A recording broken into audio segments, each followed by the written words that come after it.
Love, they say it's a beautiful thing. People generally want to love people and be loved in return. And this certainly includes persons with disability.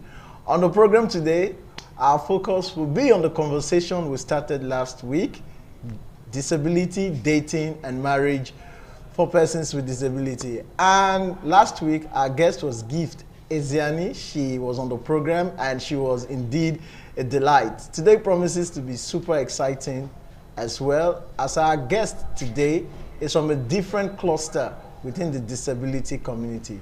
She is a hearing impaired person or a deaf person. She is going to be giving us her perspective about what dating, marriage, the concept of love, what does it mean for a deaf person. Last week, we got a perspective of someone with visual impairment. Today, our perspective will be from the lens of a deaf person. This is how I'd like to welcome you to the program Hitches and Voices on independent television and radio. My name is Kingsley Okoje, and my sign language interpreter for today is Cynthia Godwin Aya. We'll go to the show proper, but before we do so, let me quickly introduce my guest properly. Her name is Millicent Ogbodu. She is a staff with the Edo State Civil Service. Millicent, welcome to Hitches and Voices. Thank you. All right, I'll start by asking the very first question. There's this, notion or perception that people have about the deaf, that the deaf do not trust other persons apart from themselves. Is that exactly true? Yes, it is true. Yes. Oh, you mean deaf people find it hard to trust other persons who are not deaf? And why so? Why? The response is very, very clear. Because of communication. For example, if a deaf person, for instance, wants to get married to a hearing person, and that person does not understand sign language, how are they going to communicate? People with disability often depend on others to help them. So also, hearing impaired persons, they depend on the hearing persons to be their ears. But in most cases, the deaf find it difficult to trust the hearing because of communication gap. But if the hearing person understands their language, it becomes an easy thing. Fantastic. So let's move to the subject of love, dating, and marriage proper now. This issue of communication that you raise, does it influence the kind of person a deaf person wants to be in a relationship with? The issue of sign language?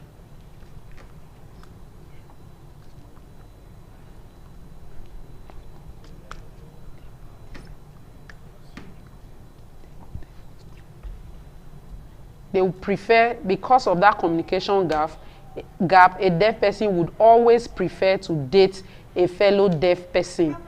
For instance, if a hearing person is communicating with a deaf person, and peradventure, even if he's a deaf as well, assuming they are in the room and there is no light, how will they communicate? So that's just our own little way of illustrating communication gap between the hearing and the deaf. The deaf will always prefer 100% to date the deaf will prefer to date a fellow deaf person than a hearing person, so that they won't be in the dark at any point. So what if you have someone who is not deaf, who is not hearing impaired, but understands sign language? Would a deaf person want to be in a relationship with that kind of a person?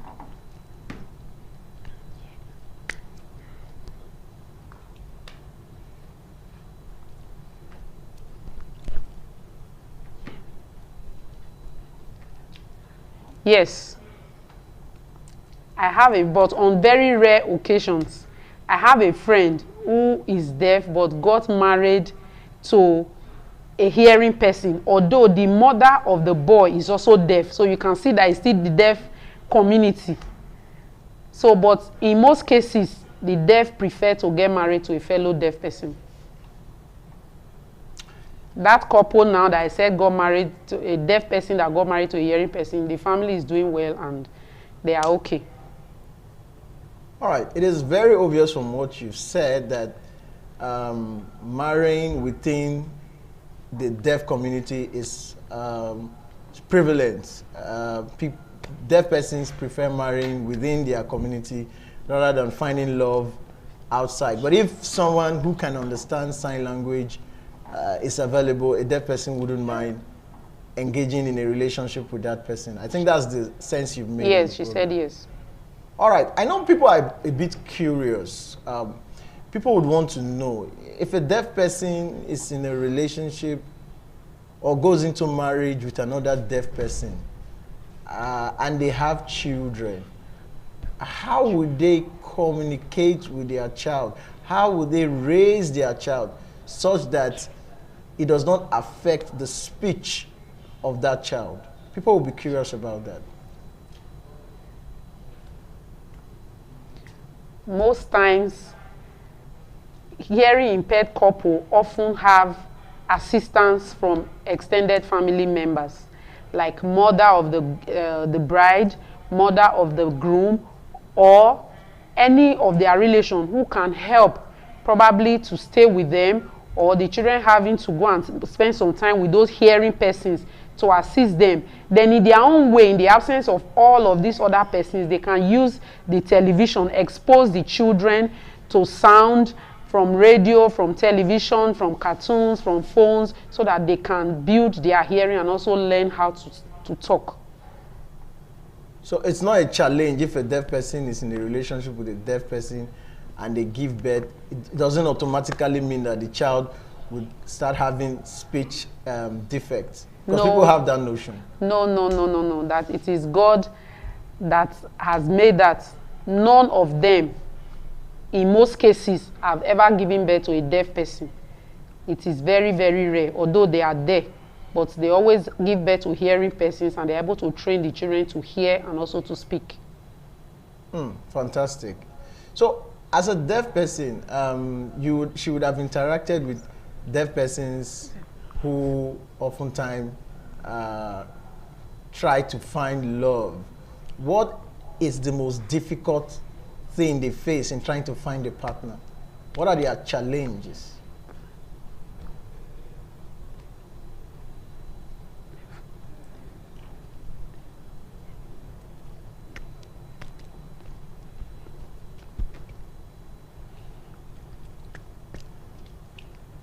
Okay, you said in most cases, hearing impaired persons, they don't have challenge in having, in finding love. But she wants to understand if your question is for a deaf person to a deaf person or a deaf person and a hearing person. Which of them? Fantastic. So if it's for a deaf person, it's not quite difficult for them. But if it's for a hearing person, it's a bit challenging. Yes, she wants to know. Okay, but I'm asking generally.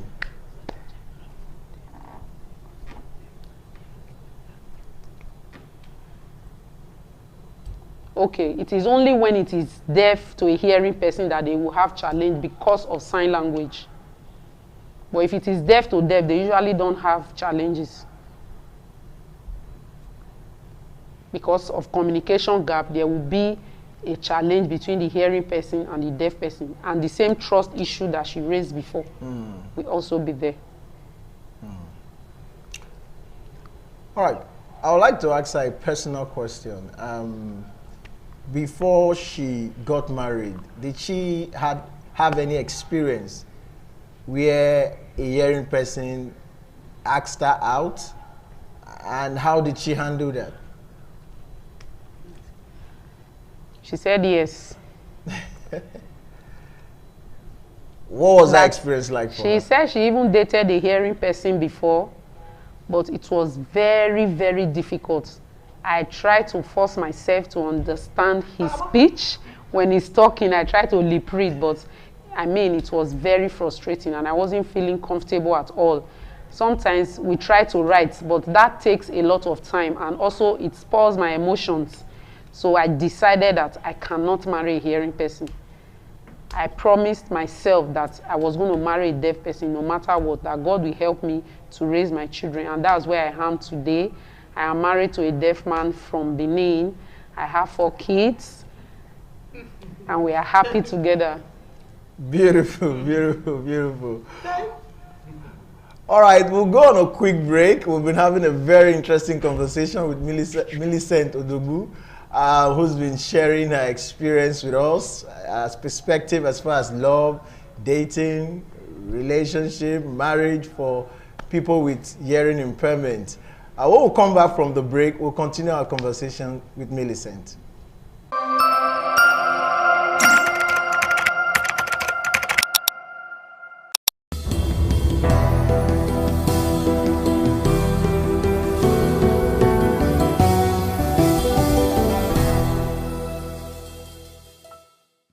Welcome back from that break. If you've been following the program, you agree with me that we've been having a very exciting conversation with Millicent. She's been sharing her thoughts about love, marriage, and relationship for persons with hearing impairment. And for me, I've been having a nice time just listening to her. But I would also want to ask her a very important question. As deaf persons, what's your personal experience, or what have you noticed about the interference of other family members in your relationship?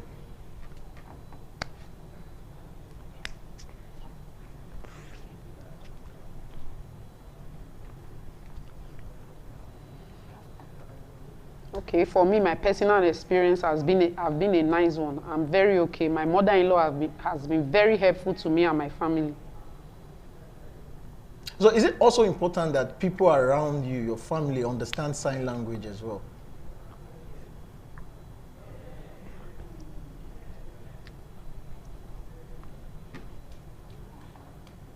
No, they don't understand the standard sign language. We just use body gesture, and sometimes we write also. Most times we write. So we are able to understand each other. Okay, we are in an era of technology now. I mean, technology has evolved over time.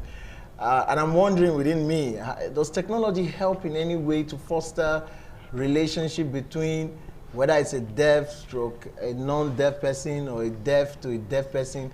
Has technology helped the deaf community to enjoy love, to enjoy relationship, to enjoy marriage better?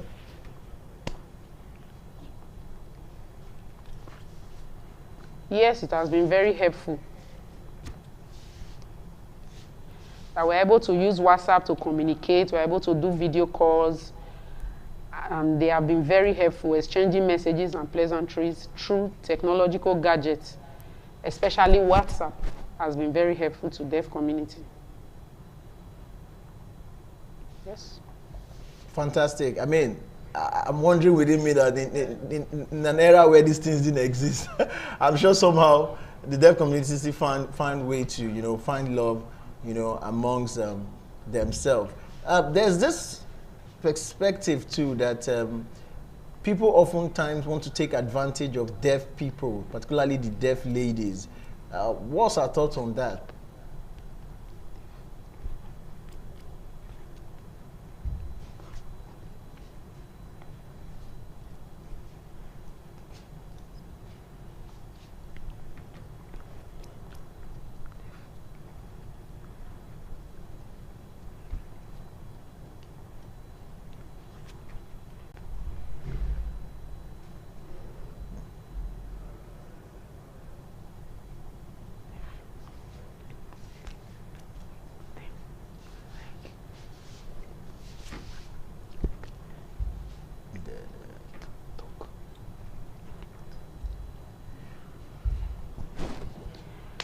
Well, it depends. It depends on the context you are looking at it from. But in most cases, yes, people take undue advantage of them still because of communication gap. Most young deaf ladies cannot communicate with their parents. So whatever that is going on with them, within them, around them, they cannot communicate to their parents and also their loved ones. So communication gap remains the major challenge of persons with hearing impairments. So communication is a big challenge within that community for those with hearing impairment. I mean, yes, it is. If they could communicate effectively, it's obvious people who take advantage of them will not have the opportunity to do so, I guess. Yes. All right, fantastic. I know people are also curious. I mean, and I'm sure she has seen people with hearing impairments marrying people who don't have any form of disability whatsoever. For instance, within the blind cluster, for those who are visually impaired, they feel it's more convenient for them to marry somebody who is without any disability. But I've learned today on the show that for deaf persons, they feel more comfortable marrying someone who is within their cluster, yes. And they feel it's safer for them, that way. Yes. But generally, what misconception does she think people have about deaf people and how they find love and relationship? What's that misconception she thinks people have about them?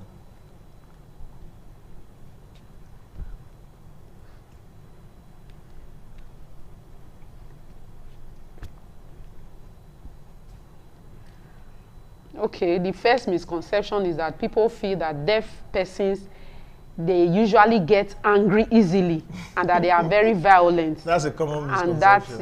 And that depends on the situation that deaf has found his or herself. But generally, it's not true. I know that it can be very frustrating when they are trying to communicate and nobody understands them. But that notwithstanding, we still have a lot of deaf persons out there who are loving and caring, and they are nice to be with. Okay, let's move into, I know this is outside love, dating, relationship. Let's move to another concern that we've had concerning the deaf community for a long time, the issue of accommodation. I'm aware of the fact that many landlords, landladies, owners of property often decline giving deaf people accommodation or renting their houses to deaf persons. What does she think about this? Is it not worrisome to her? It is true. Sometimes the landlord themselves feel that because these people are deaf, they cannot pay. And they also feel that deaf people can also make trouble with other persons. But all of these are misconceptions. The deaf persons are not animals. We are humans like every other person.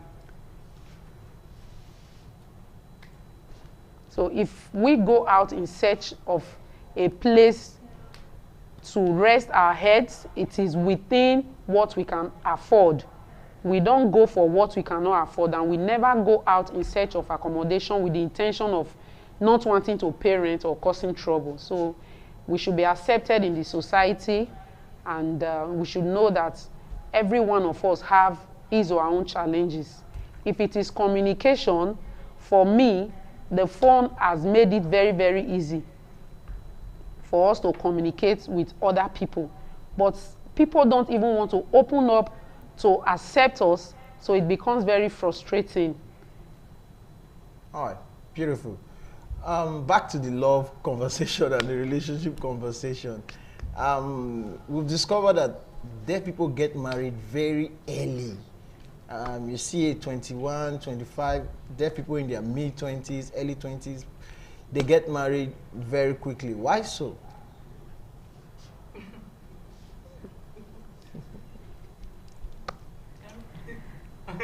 You said the question is quite funny. That for her, she feels that whenever anybody finds love and you are matured enough, you have found love and you can take care of yourself and the family, Why not? What matters it all is, has the person found love? If yes, and the person is matured enough, has all the resources, the person can go ahead to get married. Prefer marrying within their cluster. Have they had situations where family would want to force them to marry people without, or a person without a disability? Has there been experiences like that? Yes. Personally, when I was young, I asked my parents, please, can you allow me to get married to a deaf person? My father said it depends on me. And I asked my father again, do you mean it depends on me means I can marry either a hearing or a deaf person? My father still said, yes, it depends on me.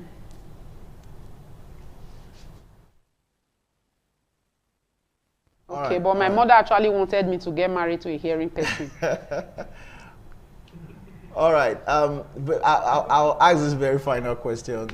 People also think, but I've seen, okay, if I say I've seen, some people will question it, but I've noticed that most deaf ladies are very beautiful. I mean, does she agree with that? Yes. I've seen a lot of beautiful deaf ladies in my lifetime, and that's quite fascinating. All right, it's been an interesting conversation on the program today, discussing or having a chat with Millicent Ogbodu. She's been on about the subject of love, relationship, dating for persons with hearing impairment. And I hope you learned a couple of things from her today. And she's been able to dispel some of those misconceptions people have about people with hearing impairment, particularly when they give birth to children. People often think that, oh, automatically, because the parents can't talk, it's definitely going to affect the speech of that child. That's really not the case. Thank you for following us on the program today. Thank you for watching on TV and listening on radio. We'll do this again next week. My name is Kingsley Okoje, saying spot the hitch and be a voice. Goodbye.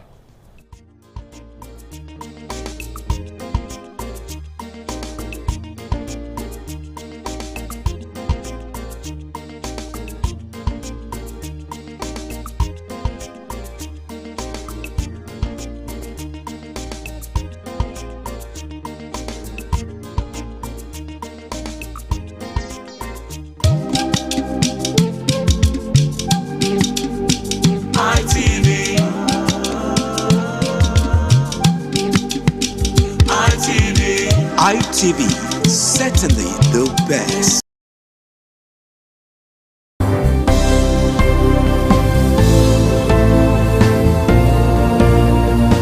Thank you very much for joining us on the program, Healthy Living. What is the kidney? The kidney is an excretory organ in the body, which is for metabolism. Tuberculosis affects many organs in the body, but the common ones it usually affects is the lungs. Epilepsy is a neurological problem. Okay. It is an injury in the brain which causes someone to begin to convulse, to go into fits. It is curable, but the cure is a long-term thing. If you eat well and avoid those risk factors that will make your immunity to be down, then the risk of contracting tuberculosis will be reduced. If you're healthy, then you're wealthy.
ITV, certainly the best.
ITV, certainly the best.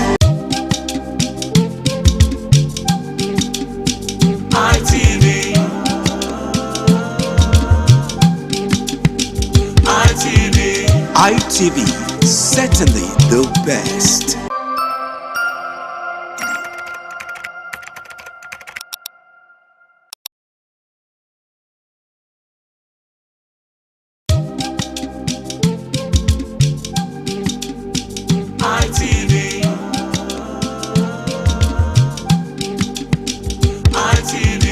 ITV, certainly the best. Top of the evening to you, ladies and gentlemen. It's another lovely episode of your favorite men's rendezvous on television, which is the Guys Hangout Show on Independent Television, reaching you live from the city of Bronx. Yes, of course, I love to call it a city where the king is truly king. Now, for starters, the Guys Hangout Show is a show that, teaches men to prioritize themselves and to put themselves first, and of course to invest in themselves, because it's no news that society looks up to men a lot. A whole lot is expected of men in the society, from protection to provision and what have you. Now, if you don't have to give, you really can't give. Just like they say, you can't give what you don't have. So it's very important that men learn to prioritize themselves and invest in themselves. For that is the only way they can actually have to give to others. My name is Harry Aigboje, and of course it's my pleasure to have you join us on this beautiful episode of the show. Now, to take a look at tonight's discourse with me are two beautiful, two amazing, two viral young men right here with me, and together we're going to be doing justice to the topic. Now, to my far left, of course I always love to start with my far left, is someone who is a colleague and also a public affairs analyst. He goes by the name of Michael. It's good to have you, Michael. It's great to be here again. Thank you very much. Welcome, Michael. How's your day been? It's been great. Wonderful. You look great. Thank you, and you too. Thank you. All right, seated next to Michael, seated in between us, is a public affairs analyst as well. He's a member of the family. He's a brother, a colleague, and someone who is very passionate about things that have to do with men and masculinity. He goes by the name of Ramsey Uwaila Abu. Good to have you, Ramsey. Thank you, Harry. It's always a pleasure to be on the show. The show has given us a platform to help correct some of these things in society that needed to be corrected. Absolutely. I mean, it's a pleasure being here to talk about some of these things that affect us, because what better platform is there than this, right? Yeah. All right. So we have a very important topic before us, right? A very interesting one. It's something that has to do with young men and their finances. Okay, so first of all, like I said in opening, a lot is expected of men. So one of those responsibilities that society has placed on the shoulder of men is the need, for them to meet their financial obligations. And what are those financial obligations? Taking care of everyone around them, right? Of course, a man gets to a certain age and then society already expects him to, lift his family out of poverty, so to speak. If he has a mother or a father, he's expected to take care of, them. And then if he has a woman in his life, let's say he's not even married yet, it's just a girlfriend that he has. Yeah. By default, society expects him, to live up to certain financial obligations, like, giving her money for upkeep. And then, of course, there's this maintenance money, right? Hence, you hear some women telling some men that say, can you maintain me? Can you take care of me? Now, we're looking at how relationships, dating, affect the financial potentials of young men of this generation. Now, why is it that when a man doesn't have money, let's start from there, society doesn't seem to, take him seriously? Thank you very much for that. Well, it's quite unfortunate that we're in a system, a society whereby the poor doesn't have no words of their own. They don't have a say. You can't talk. In this society today now, we have many persons that are pressurized. All right. Now, if you don't have money, you can't belong. Understand? You can't belong. You know what I mean? Let me be elliptical. Okay. You can't belong. You get. So it's so unfortunate right now that, okay, you see, some persons are not so much traumatized to the extent that because they want to belong, they're not doing some illicit, putting their hands in some illicit activities. You understand? So I really don't know, but it's just where we find ourselves. You get. So if we can change that kind of parochial mentality, I can't, because of, see, some persons find themselves in a particular situation which is not their fault. You get. You just have to live with it and do your level best to come outside from that from that situation. Yeah. It doesn't mean that you're going to stay there forever. You get. See, some of these youths today, they don't have to be pressurized negatively. Because you want your voices to be heard, you're going to start, putting your hands in one or two dirty, prescribed on things or the other. You understand? So it's just quite unfortunate that until you have it, before you can, be there among the, the chosen ones, in quotes. Now, thank you very much, Michael. Ramsey, there seems to be this growing trend, especially in the media space, right? Okay. Of men saying that relationship has become like a poverty alleviation scheme, right? So a lot of guys are now shying away from relationships. Some will just tell you, say, I'm no longer interested in relationships. Some, have made up their minds to abstain from anything that has to do with relationship because of the attendant effects, because of the features of such relationships. You are in a relationship, for instance, and certain things are expected of you. Even if your girlfriend isn't asking you for anything, even if she's not directing, in her demands, all it takes is just for her to complain about certain things. Some people call it indirect mode of asking. She tells you, "Oh, my rent is due." Yeah. Right? I need to make my hair. I haven't made my hair for the past 2 weeks. She didn't ask you, but she's asking you. She didn't ask, but she just, do you understand? And then, as a man, I had a friend that once said that, say, imagine your girlfriend complaining to you and you can't do anything as a man. That makes you less of a man. And this is the sad reality of a lot of men of this generation. How did we get here? Yes, there are still some girls out there who knows what they are doing. I think I will fault those guys who went for what I call outer beauty, what I call a coconut carrying a human hair, what I call an empty brain, wearing makeups and all that, who sees you are going for that girl, who sees you as a poverty alleviation scheme. If she can afford these things in her father's house, why will she disturb him with these things? The problem, I know many girls out there will say, okay, if you can as well get whatever it is you are doing with her, having sex with her and all that, why did you decide to go for her? But the truth is, it is not a market thing. I didn't buy it. I am not paying for it. It's not transactional. Thank you very much. It's not transactional. Now, for a man, if you are a man, you should be able to take a stance and say, I will only go for that lady who is career-oriented, who is focused, who wants to do something in life besides depending on a man. Such lady will not give you problems in relationship. But when you start to go for that one who's looking for someone that will remove our family from poverty, you always have problem. Mind you, even if you have all the money on planet Earth, if you spend today, you spend tomorrow, you spend the day after, human wants are always insatiable. The day you don't have, should go for the higher bidder. Then the next person will continue. There is always this dependence on money. If money is no longer there to oil the engine of the relationship, they should go for another person that has the money so that the engine of the relationship will continue to be oiled and all that. Okay. So the thing is, as a man, you shouldn't start with such relationship. The way girls say, I cannot date a broke guy. I don't know why guys are dating broke girls. What is the first sign of a broke girl? That's a serious one because it's been generating lots of controversies on social media because that's where we are right now. Some guys are saying, if ladies are saying they can't date broke guys, then I think it's time to start paying them in their own coin. So we're not dating broke girls. So the question is, where would that take us as a people? Because what that actually has turned relationships to is, a trade by barter thing. Yeah. Right? So, in those days, we heard of most of our parents, our grandparents, fell in love. There was true love. They fell in love without much financial consideration. That was not to say that they didn't care for each other or that they did not, feel the need to want to buy things and give gifts to each other. But nowadays, these relationships are hinged on these things. Yeah. So if you take these things away from relationships, there will be no relationship. There will be no relationship. So my question is, what does the future hold for young people? If we continue like this, there will be no marriage. The only thing we'll have will be wedding ceremonies.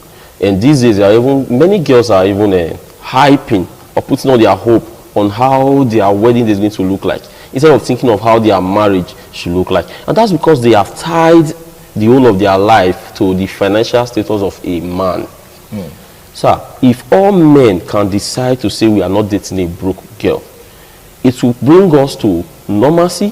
It will bring us to what we call real marriage. Okay. No, when the Reverend Father says for richer or for poorer, some people will say for richer, he knows that there will be time where there will be what? The worst. It's not going to be good all the time.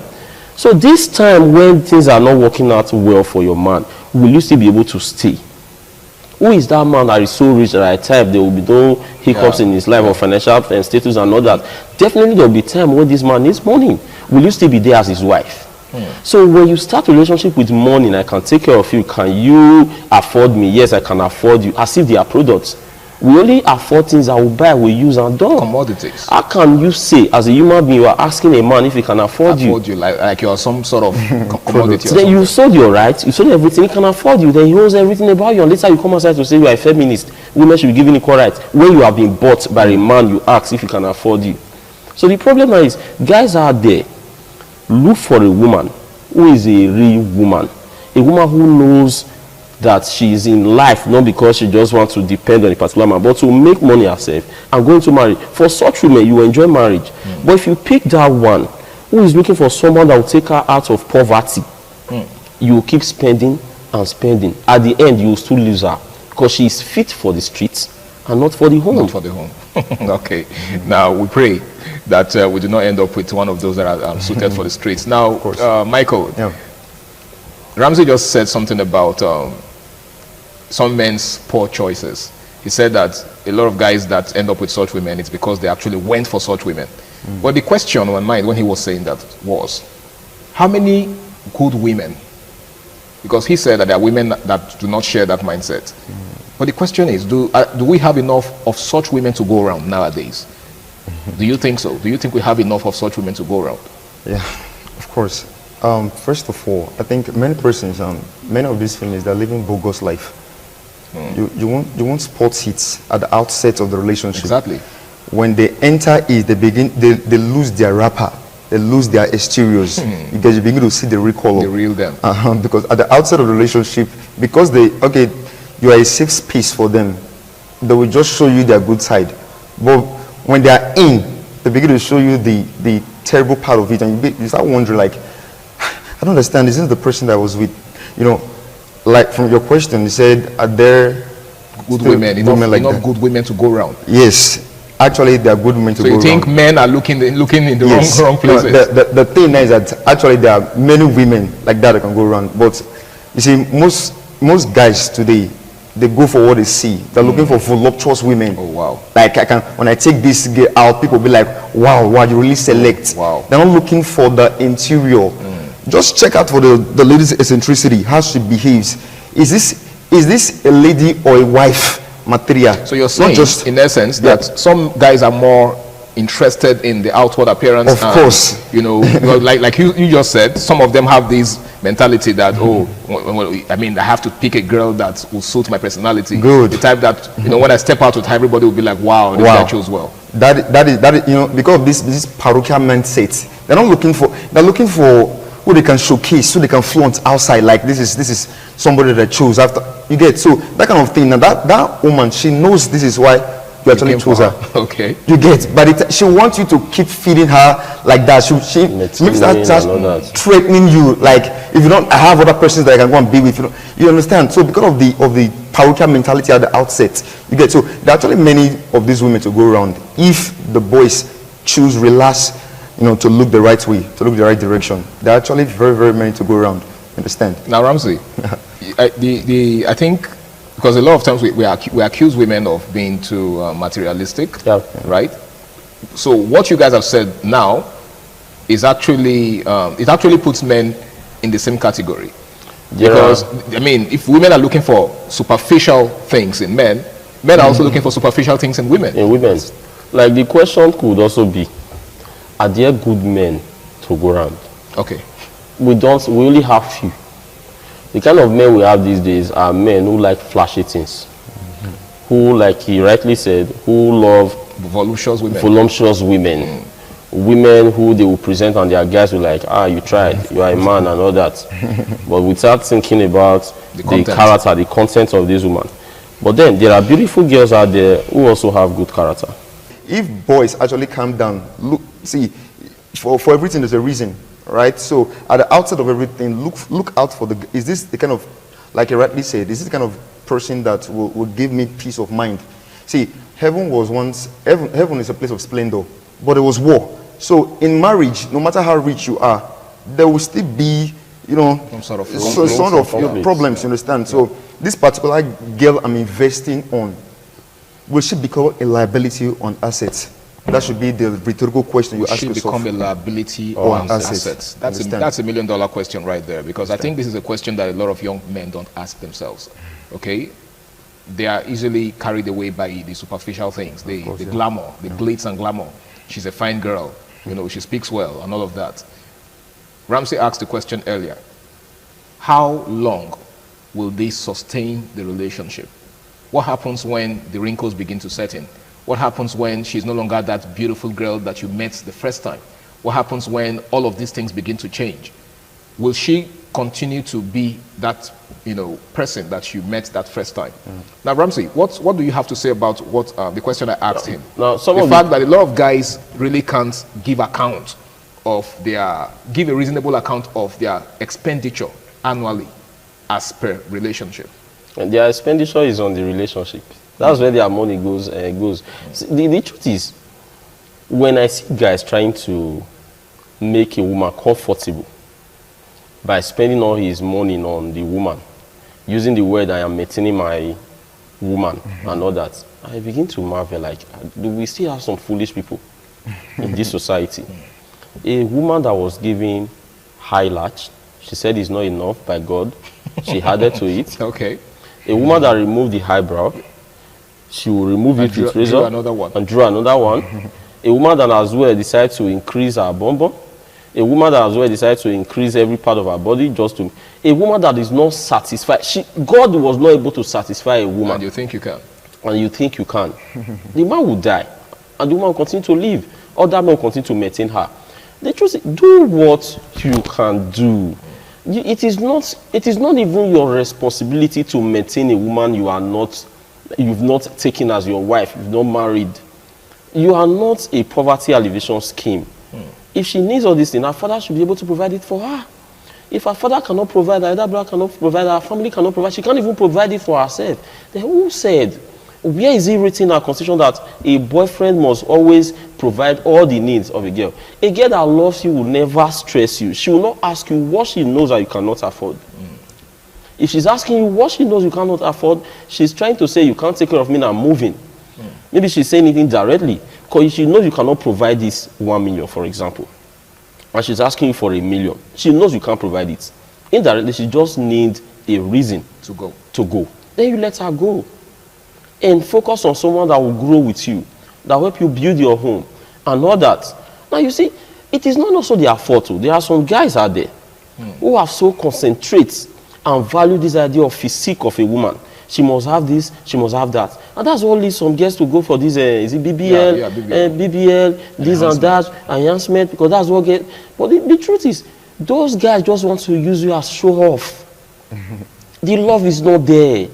When it's time for that guy to settle down, he will go to that other girl out there, who they see as Mary Amaka or Christians and all that. That's the girl he wants to make the mother of his unborn kids. Then the other one is for show off, for showmanship and all that. So they should know that a man that really loves you will not want you to go under the knife just because he wants you to add more flesh to what God has given you. It is from the heart that you actually see the beauty of a woman. Who said there are no beautiful girls out there that are well-mannered also? That doesn't mean girls that are well-mannered that are not beautiful. They are beautiful. There are beautiful girls out there. They are well-mannered. They are focused. They know what they want. You go for such. Okay. So the fault is from some of those guys who make it look like this is what all men want in a woman. That is not what all men want. Men want a woman that will be the mother of their kids.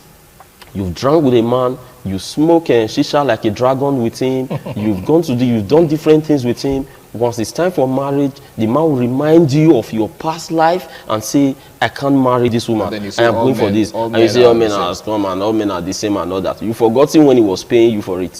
When you were collecting thousands, when you were collecting millions from him, when he was taking you all around the world, you were sitting in front of the car and all that. He paid for it and he got whatever he wants. He's done with you. Now he wants to settle down. You are crying. So girls out there, I think they should see beyond just outer beauty and start working on themselves. Thank you so much, Ramsey. Michael, he said something that struck me, that, you know, a woman who actually has your interest at heart and who is with you for the long haul will not expect you to spend, you know, extravagantly on her. What that tells me is that, you know, a woman who expects you to spend so much already has an exit plan. Yeah. Probably doesn't even see a future with you. Because if she does see a future with you, she would advise you and encourage you to invest, knowing that, you know, whatever comes out of that investment, she's going to be a part of it in the long run. Do you share that thought? Yeah, of course, yeah, definitely. Now, somebody that really loves you will not stress you. All right. So most of these girls, they know what they're doing.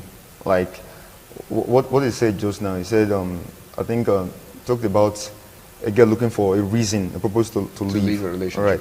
See, most of these guys that are close to their partners, they know the capacity, they know the extent, the limits, the limits, the pockets. Okay. You get. So a girl that actually, you know, have your heart, she will not want you to spend redundantly. So most of these girls today, anyway, let me not say most of them, a few of these girls, like very, very few. Some of them, okay. Yeah, some of them, what they do, if they actually love a boy, they point you in the right direction.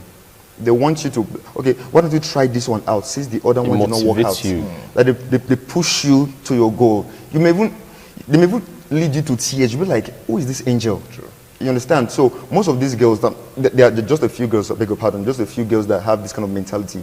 Most of them are carried away by these social media material things. Look at what my friend's boyfriend got for her. Let's not forget about social media influencers. I just got a new hair. Yes. My friends need to see it. Yeah. So her boyfriend bought it for her. You get. So as we're moving together, I was the black sheep. I was the one that was left out. Look at them with their, you know, their exorbitant hair. She was under pressure. Just look at, you understand. So this kind of girl, that is, if Grandma Cooper met me, I would say that's the reddest flag.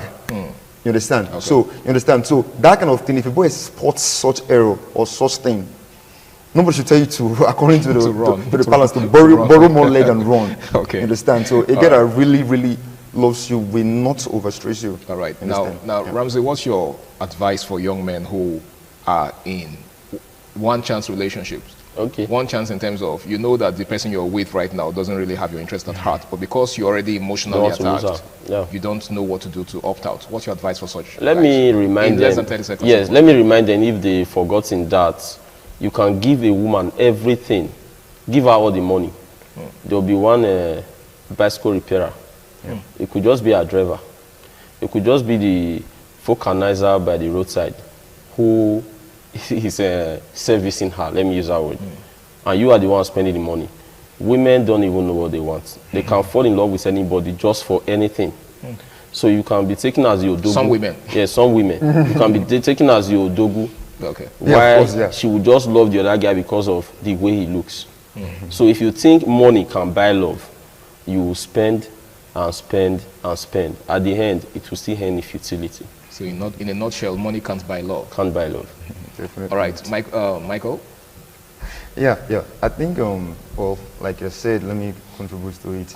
Get so most of these relationships that we find ourselves in, just do your level best and leave the rest. You don't have to kill yourself. You don't have to pressurize. Like you said just now, you said some women they found calmness, they found safe space in some certain persons. They can like a guy because of his sexual powers. They can like one because of his pockets. You know, they can like one because of his. So there's no particular reason why. No particular reasons. Exactly. Women are ones men. Okay. just insatiable. Okay. You just can't please them. So just do your level best. You understand, and leave the rest. All right, guys, I want to say a big thank you for making tonight's edition a success. You guys have been really, really amazing. Well, like they say, a word is enough for the wise. You really can't go beyond your limits. Every human being has a limit, okay? And the moment you begin to try to stretch your limits, that's when you begin to wear yourself out. And then the moment you're done, she would leave you for the next person. Okay, so just like they've said, if there's anything I can take away from what they've said so far, is the fact that you can't please anyone, not just women. Okay, you can't please anyone. Human wants are insatiable. Where you stop is where somebody else is going to begin. So why not just do the best that you can? And just like Michael said, the person that loves you will not stress you. Seriously, whoever loves you will not stress you. If that person you are dating is stressing you, just know that the person is not for you. And you'll be doing yourself a world of good to walk out of that relationship. It's been the Guys Hangout Show on Independent Television. I want to say a big thank you to each and every one of you out there. A big thank you to the gentlemen in the house for making today a success. My name is Harry Agbo J, and until I come your way again, same time, same station next week, ensure you make every single day of your life count. Do have yourself a beautiful night rest. Bye for now. ITV.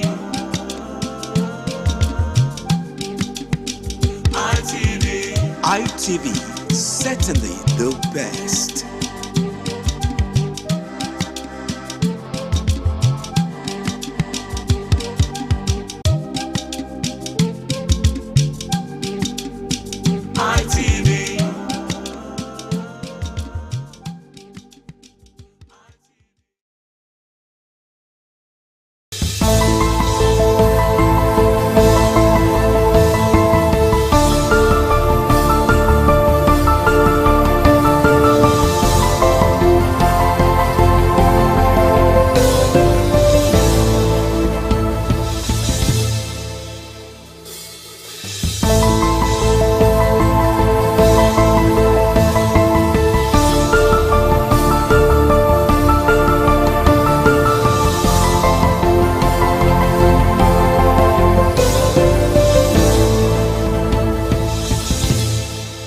Hello there, thank you for joining us on this special interview series on Independent Television, and I'm Sonny Duke Okosun. Our guest today on the program is the Ambassador of the European Union to Nigeria and ECOWAS. As a matter of fact, the Ambassador of the European Delegation to Nigeria and ECOWAS, His Excellency Ambassador Gauthier Mignon. Thank you for obliging us your time. Thank you very much for your kind invitation, sir. Okay, how would you describe your presence in Benin so far? Is this your first time in Benin City? Actually, it's my second time, but I came in a private visit the first time because I hadn't presented my credentials yet to Mr. President, so I could not engage officially by the time. So this time it's the first official visit. And I came really with an intention to see how, to review the cooperation we are having with Edo State and to try to see how we can scale it up. But I took the opportunity to visit yesterday to participate to a private preview of the Museum of West African Arts here in Edo State, which is a project that I already saw last year when I came first to Benin City. Also, so how would you describe the level of partnership between the European Union and, of course, Nigeria, and particularly Edo State? Well, with Nigeria, the European Union, together with its member states and its development banks, which we call Team Europe, I think is the first partner, is Nigeria's first partner in many areas, in trade and investment in particular, and also in cooperation in many areas. And we have 730 million euros in grants for bilateral cooperation with Nigeria between 2041 and 2027, plus also sizable amounts of loans, subsidized loans. And with Edo State, we've had good cooperation in several areas. I'm thinking in particular of support to migration governance and support to stranded migrants returning to Nigeria, and many of them are from Edo State. And in the last few years, we supported more than 23,000 people to come back and reintegrate into their communities nationally, and many of them in Edo State, just to name an example. So voilà, we think we can do more in other areas. We're also working in digital economy, in renewable energy, and also in projects for communities. But I always come with states so important like Edo State with an idea of how to try to improve and strengthen what we are doing already. All right. What is the policy thrust of the European Union in terms of opportunities for young people as it relates to education? Well, for us, education is key, and young people are a cross-cutting priority in a country like Nigeria. So in all our projects, we integrate a dimension for young people and also for women. And in particular, as far as young people are concerned, we are funding a big national project called Nigeria Jubilee Fellowship Program, it's about helping young graduates to integrate into labor markets by funding a 12-month scholarship for having internships in medium and small size enterprises or public service to get a first professional experience, and this is something that we are now scaling up with the federal government. And we are also offering possibilities of studies in Europe, particularly through the Erasmus program. We have more than 100 Nigerians going every year to Europe to study a master in the framework of the Erasmus program. All right. What is the policy thrust of the European Union in terms of opportunities for young people as it relates to education? Well, for us, education is key, and young people are a cross-cutting priority in a country like Nigeria. So in all our projects, we integrate a dimension for young people and also for women. And in particular, as far as young people are concerned, we are funding a big national project called Nigeria Jubilee Fellowship Program. It's about helping young graduates to integrate into labor markets by funding a 12-month scholarship for having internships in medium and small size enterprises or public service to get a first professional experience, and this is something that we are now scaling up with the federal government. And we are also offering possibilities of studies in Europe, in particular through the Erasmus program. We have more than 100 Nigerians going every year to Europe to study a master in the framework of the Erasmus program in particular.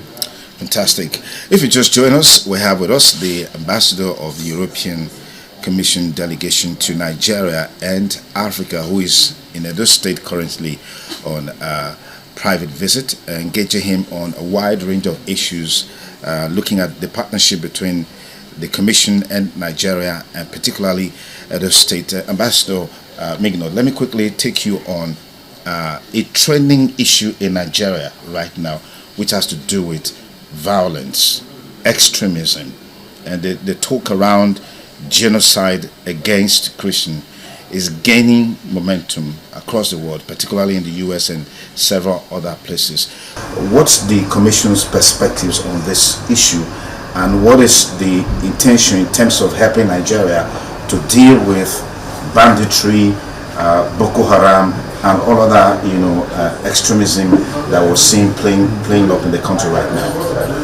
I think it's important not to exaggerate or oversimplify situations which are very complex in Nigeria in terms of violence and insecurity. Of course, it's a big concern for everybody, including for us. We are very much committed with freedom of religion and belief in particular, and of course, any attack against communities or individuals because of their religion must be condemned, unacceptable. But at the same time, we stand in solidarity with Nigeria, with the victims of the attacks, of course, and with the overwhelming majority of Nigerians who are willing to coexist peacefully beyond ethnic or religious differences. And so we stand in solidarity with Nigeria to fight the many drivers of violence and insecurity, and religion is only one of them. And we've been supporting Nigeria for many years through many projects of peace building, of de-radicalization, demobilization of former members of non-state armed groups, for instance. And we are ready to do more. The European Union some 12 years ago received the Nobel Prize for Peace. And so we always feel the necessity to be up to this great distinction that we received, to work on peace building, to work also and strengthen our relationship on security and defense with Nigeria, but in a spirit of partnership and of respect for Nigeria's sovereignty. Fantastic. You're here specifically because of the Museum of West African Arts, MOA, which of course was launched just a few days ago. But what's your take on the current issues surrounding the Museum of West African Arts, particularly against the background of some of the things that happened there, during the inauguration of the center? You were there. I was there. It was not an inauguration of the museum, actually. Okay. It was just a private preview, because the organizer, I think very wisely, decided, as there were some criticisms to postpone the formal inauguration of the museum. They announced this already a few days ago. And so yesterday was just a private preview for partners, friends, diplomats like myself and other European ambassadors. The EU has no direct involvement in this project. We are not funding this project. We might do it in the future because we want to partner more with museums and cultural institutions in West Africa and Nigeria, but we have no direct involvement so far. So I came here really to see the advancement of this very wonderful project I discovered last year when I came first, which is a great opportunity for Edo State, for Nigeria, and for West Africa. It's a West African museum. It's not about only Benin or Edo State or Nigeria, even. It's West African. And I must say that the experience that we had yesterday was quite unpleasant and deplorable because this private event on a private property was disrupted by so-called protesters who came in, allowed by the police, because there was security all around, but they left them in. And they disrupted the whole event. So it's exactly how you scale off.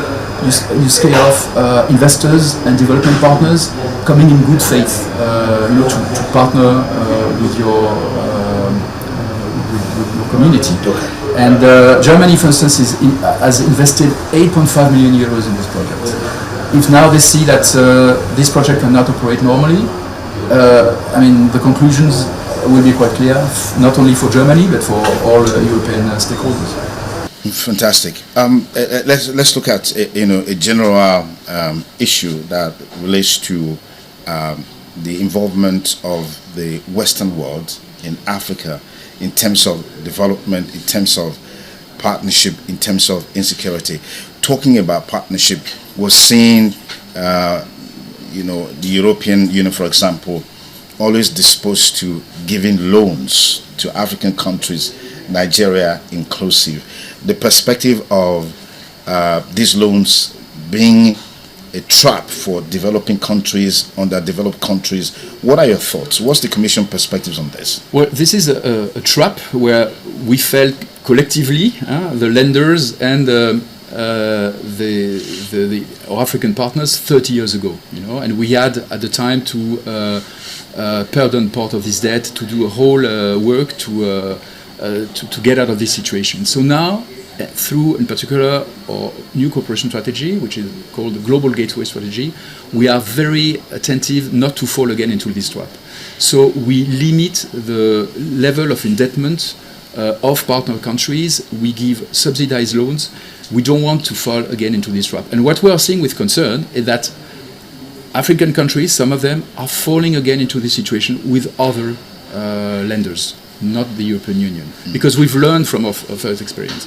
So this is why now we work very much with financial instruments, blending loans with grants, for instance, subsidized loans which create revenues for the country, so making sure that they can be reimbursed. So it's really a point we are very attentive to. On a global scale, we've seen the disappearance of peace, so to speak, at the global level. I mean, the Hamas-Israeli crisis there's a ceasefire, there's some sort of agreement, but we're still seeing some measure of violence. We saw recently the RSF activities in Sudan, particularly in Al-Fasher. That crisis is still going on. And these activities or events that are unfolding globally that undermines peace globally, what's your perspective of the fact that it's like the world is hamstrung in terms of dealing with these issues, nipping them at the bud before it blossoms, it flourishes, snowballs into huge crisis like you're seeing now in Sudan? Hunger is there in Hamas. There's starvation, there's poverty, and all of these issues happening. Why is it so difficult for the world leaders to have a consensus in terms of how they can collectively respond to these issues? Because we have collective rules in the United Nations Charter, international law. And what we have seen over the last 10 years or so is that very important players have not respected these rules. You know? Take the case of Russia in particular. Yeah, Russia and Ukraine. Russian invasion to Ukraine, Yeah. which started in fact in 2014, then it became full scale in 2022. Then we, you know, each from a permanent member of the Security Council, a country which is supposed to be a guarantor of these rules, then you know it shows that everybody can do anything and violates international law without punishment. And so this is why it's so important, and that is why the European Union insisted so much that all countries in the world had to condemn the Russian invasion to Ukraine. And most countries, including Nigeria, have done that. But others, including large democracies, have not done so. When you say large democracy, are you talking about the US? The US has done so, but others have not. And then, you know, other crises also popped up. And then when the law starts to be broken here and there, it just becomes contagious. Ambassador Gotna Migno, thank you so much for your time. Truly Thanks to appreciate you. this conversation. Pleasure. Thank you, sir. Okay, I've been talking with Ambassador Mignot, who is the head of the European delegation to Nigeria and Africa, is currently in Edo State on a visit, and we've been engaging him on a wide range of issues. Thank you for staying with us, and have a beautiful day ahead. Bye for now.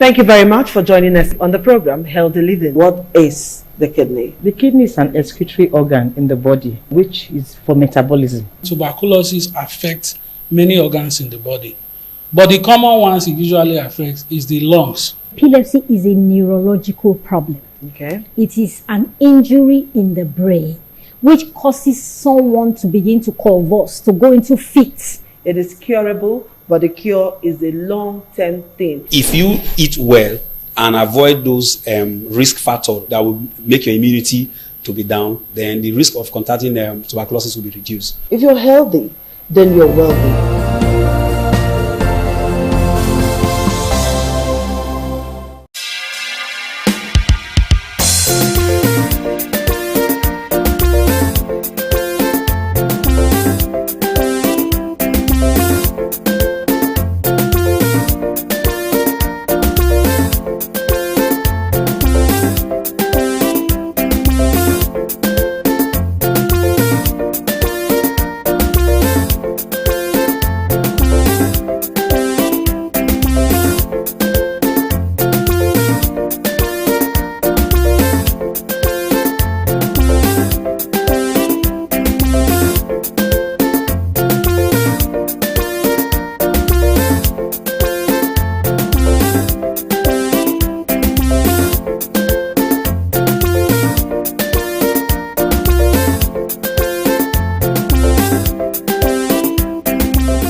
Ojúde aṣáájú ẹ̀ abẹ́rẹ́ tó pẹ́.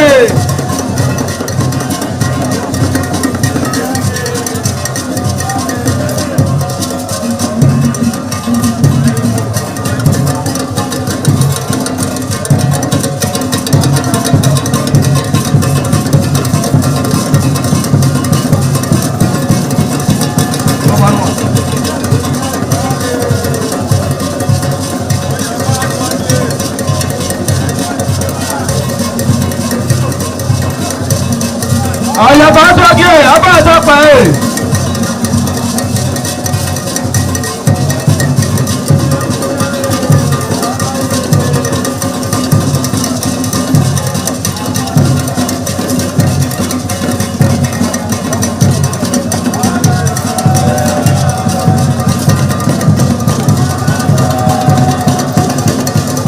Àlàyé àtọ́jú ẹ̀ abẹ́rẹ́ tó pẹ́.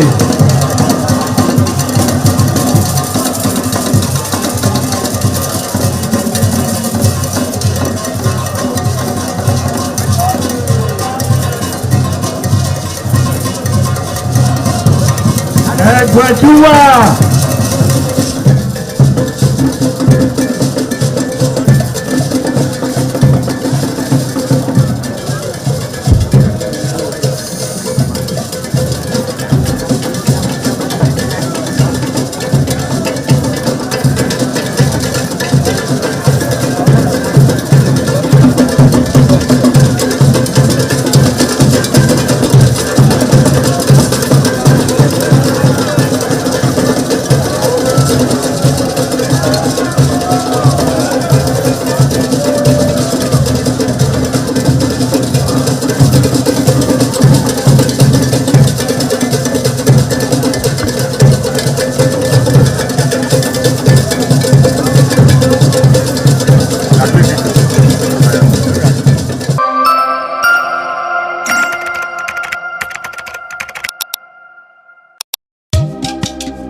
ITV, certainly the best.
Now we have the gymnastic boys.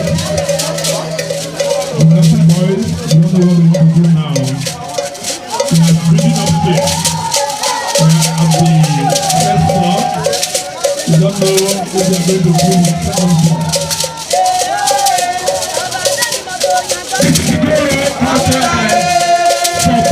Always.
ITV, certainly the best.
ITV, certainly the best.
Thank you very much for joining us on the program, Healthy Living. What is the kidney? The kidney is an excretory organ in the body, which is for metabolism. Tuberculosis affects many organs in the body, but the common ones it usually affects is the lungs. Epilepsy is a neurological problem. Okay. It is an injury in the brain which causes someone to begin to convulse, to go into fits. It is curable, but the cure is a long-term thing. If you eat well and avoid those risk factors that will make your immunity to be down, then the risk of contracting tuberculosis will be reduced. If you're healthy, then you're wealthy.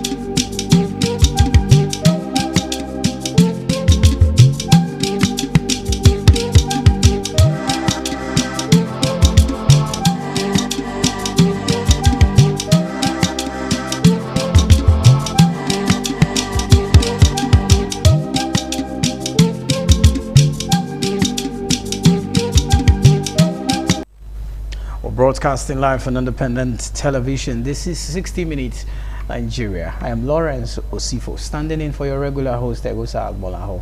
It's a brand new day, a brand new year. So permit me to wish you a happy new year. The first day of the year 2026. A lot has played out in 2025, so much in the policies and the politics, the politicking and the politricking. But it seems like we've entered the heat of the election year, because this is pre-election year. You can call it penultimate year, the year to election. So we're going to see more of the politics, and we're going to see how the politics play. But we're always here to keep you abreast with what is going on. We're always here to keep you abreast with the ongoings, to educate, to inform, and to entertain you. But on the show today, we'll be looking at the U.S. bombing of ISWAP and ISIS camp, or they call it a terrorist camp in Sokoto, or in Nigeria generally. But we'll be unearthing the truth out of what really transpired. How did all of this happen? Was it a collaborative effort, or the U.S. just entered into the Nigerian territory and just did what he wished to do? But I have my guest, the seasoned analyst, who is live with me in the studio, Owen Olowu, who is a lecturer and a public affairs analyst, live with me in the studio. Good afternoon and good to have you. Good afternoon. Happy New Year to you. Thank you very much. All right. Same to you. Viewers at home, good afternoon. Happy New Year to you all. This new year obviously will hopefully be a year of peace. Absolutely. And prosperity. So we Thank pray. you. So Yes, we pray. yes. All right. Let's start off the conversation.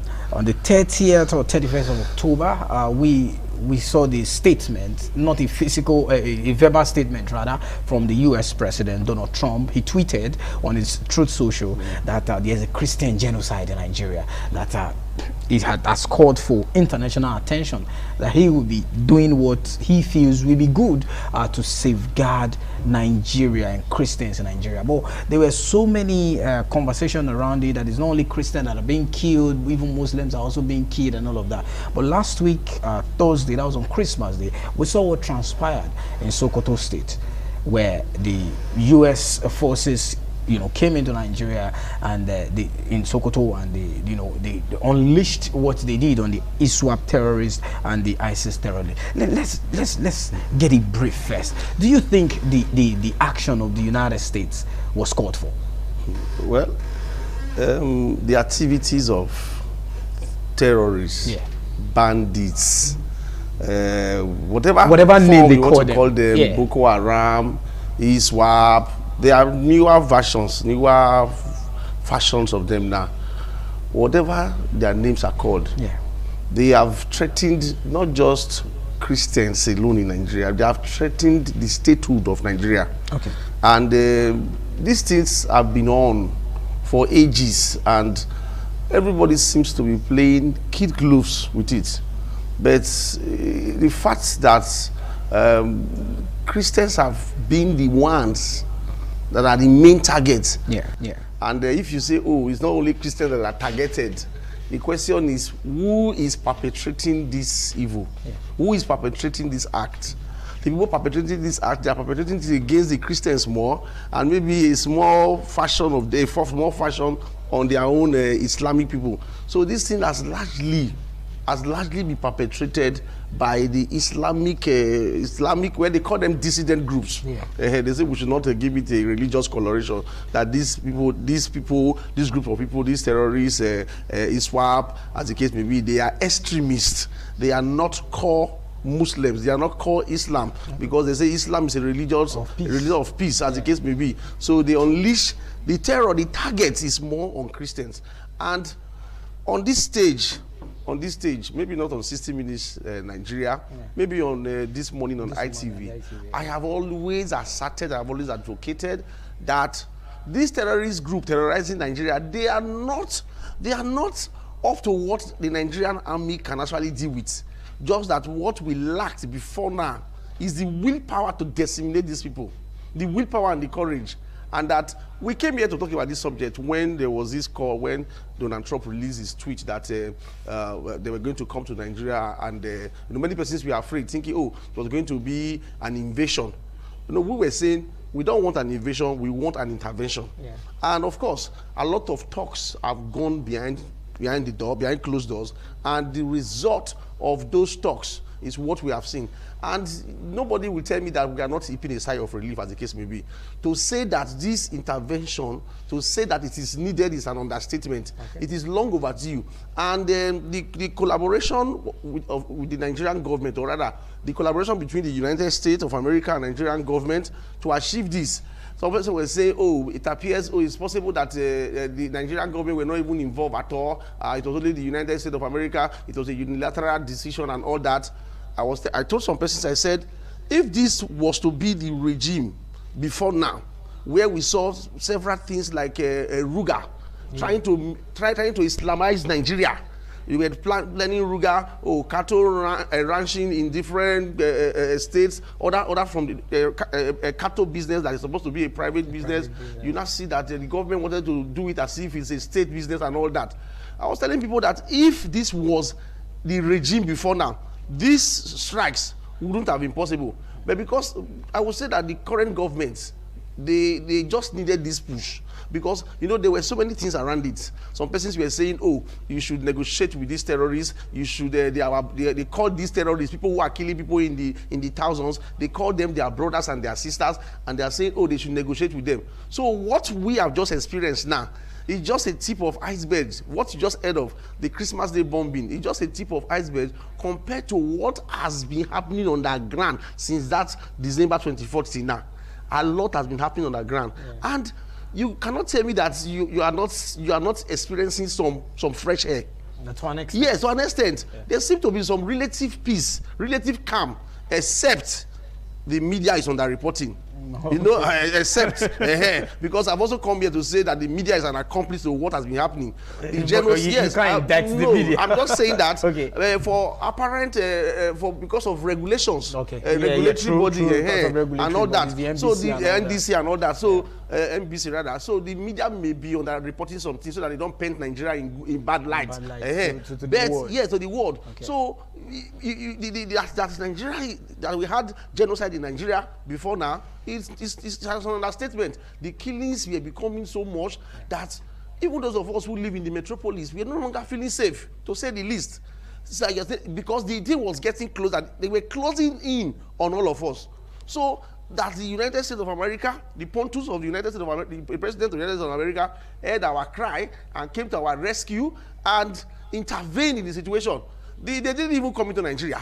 They didn't come. They from the Gulf of Guinea. Yeah. They launched that Tucano bomb, and then that can even travel 1,000 kilometers away. The other day I saw the police went to the site of the bombardment, and they were excavating body.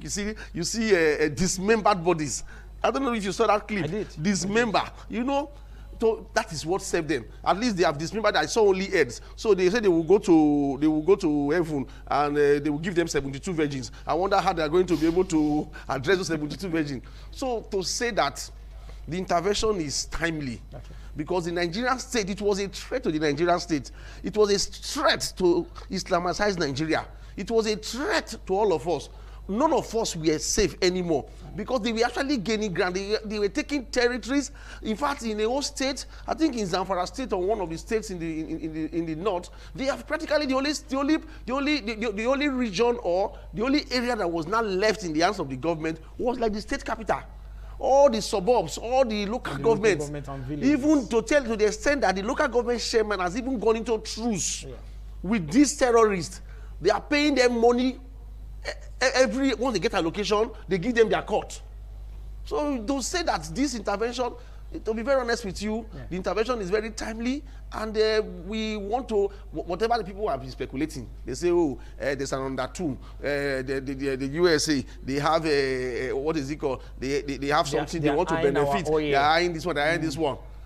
For me, I think that is bullshit. There's so much speculation. It's speculation. Like on the issue of, we cannot really give so much details about the military intervention so far, except the ones we are told. You know, when I saw the topic on hating the truth, we can only come here and talk about the things that has been reported.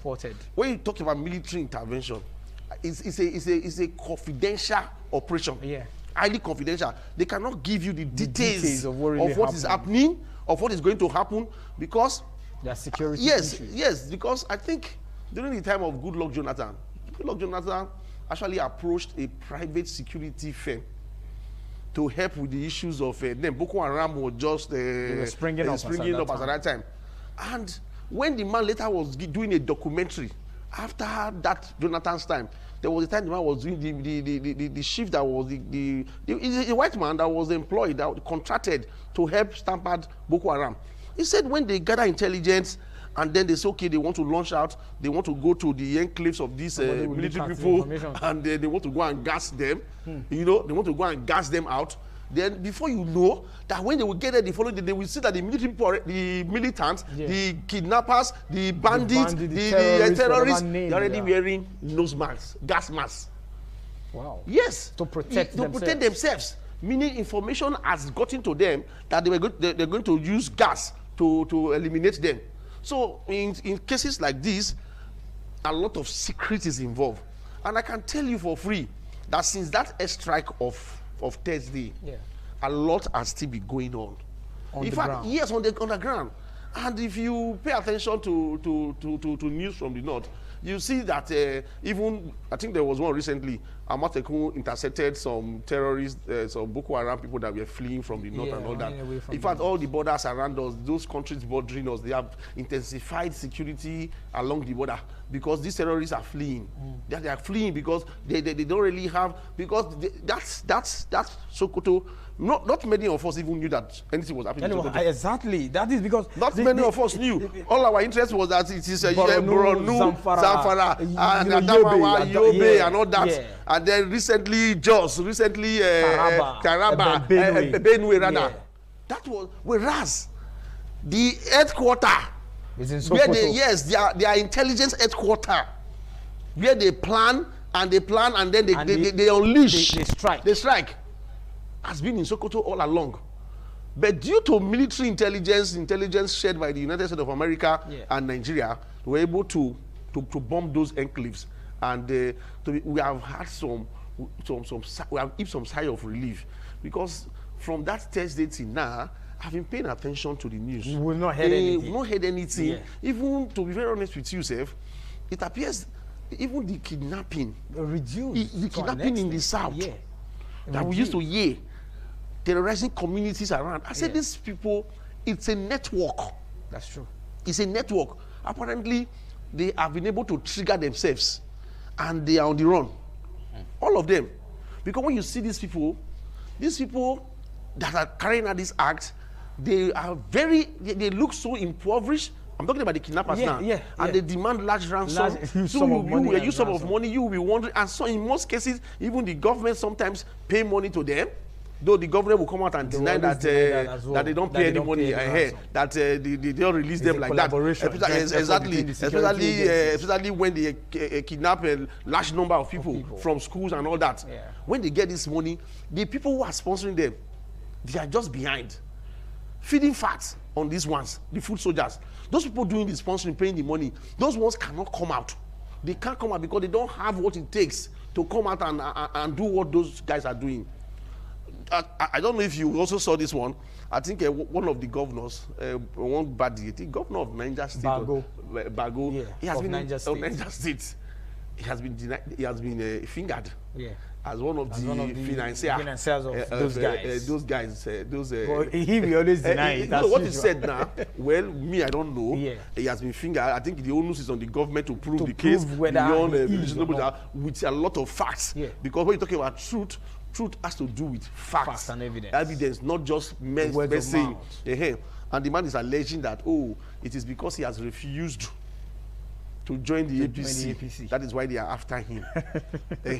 Trying to so some political undertone. Exactly, that's what he's saying. So the onus is on the government because, like many of the Zamfara State governor and even the Borno State governor before now will tell you that they know where these terrorists are. Yeah, even Gumi. No, leave that one. That one we meet is Waterloo. That one is like the Sheikh Gumi is not the Sheikh Gumi. Yeah. The Sheikh Gumi, the Islamic cleric. That is more like I don't know what to call it, a mediator, an advocate for these people. He said he meets with the guys. He talks to them. Yes. So besides Sheikh Gumi, let's leave Sheikh Gumi out of it now. I'm talking about those in government. Okay. Before now, they have always told you that they know where these guys are, that they know where they are at any time. See, but the challenge is you now ask yourself. You know where these guys are. Then what is stopping you from going after them? Now, yes, before now I've always tried to. Okay, I think we have to go on a short break. Okay. Let's take a short break on the show. We'll continue the conversation shortly. Stay with us. All right, thank you very much for staying with us still on the program 60 Minute Nigeria, broadcasting live on independent television.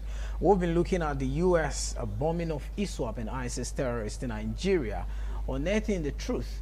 And my first guest, Owen Olowu, who is a lecturer and a public affairs analyst, have laid a brief for us to start off the conversation. But I'm being joined again by someone who is also, knowledgeable in public affairs. He's also a lecturer, not just a lecturer, but a professor, so he understands better. Professor Anthony Ijewere. Good afternoon, Prof. Good to have you. It's a pleasure to be here. And Happy New Year. Yeah, same to you. Yes, Prof. Apologize for no issues, bro. No issues. But you're here, so let's delve into the conversation. He has laid a part for us, but let me get to hear your own perspective on the collaboration between the United States and the Nigerian government. They said it was a collaboration in the bombing that happened last week, Thursday. That was on Wednesday, on a Christmas day. What would you have? What is your take out of this whole collaboration that happened? Well, we are aware that over the years, especially from the period of the later General Buhari, there's been a lot of insecurity in the country, prepared by bandits, what do you call it, ISWAP and the rest of them, Boko Haram and so on and so forth. Yeah. And it appears during his time there was no solution.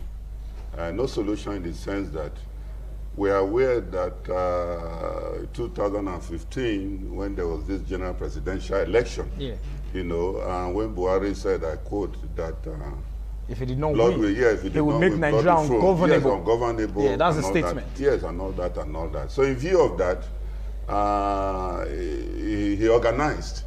But that's an allegation, though. No, let's say it's an alleged organization. Okay, allegedly. Yes, allegedly. Yeah.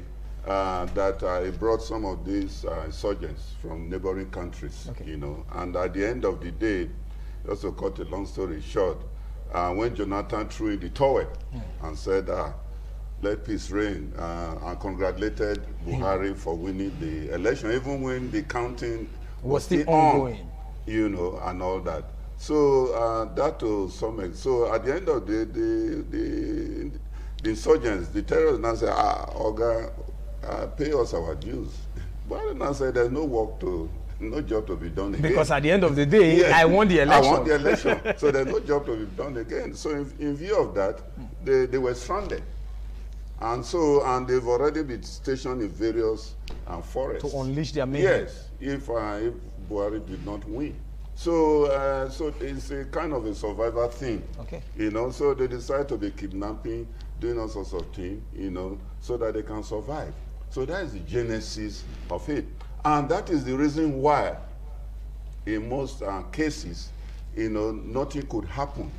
You know, government did not take a very draconian measures against them because allegedly they were involved in terms of financing them. Yes, in terms of financing them, and that is why it's not just direct financing. Okay. What they normally do is indirect financing. Okay, when you say indirect, how? Yes, indirect. You know, when the people capture, when they kidnap Nigerians, you know, and what happened at the end of the day, you know, government will just go into negotiation, you know, and start to negotiate with them.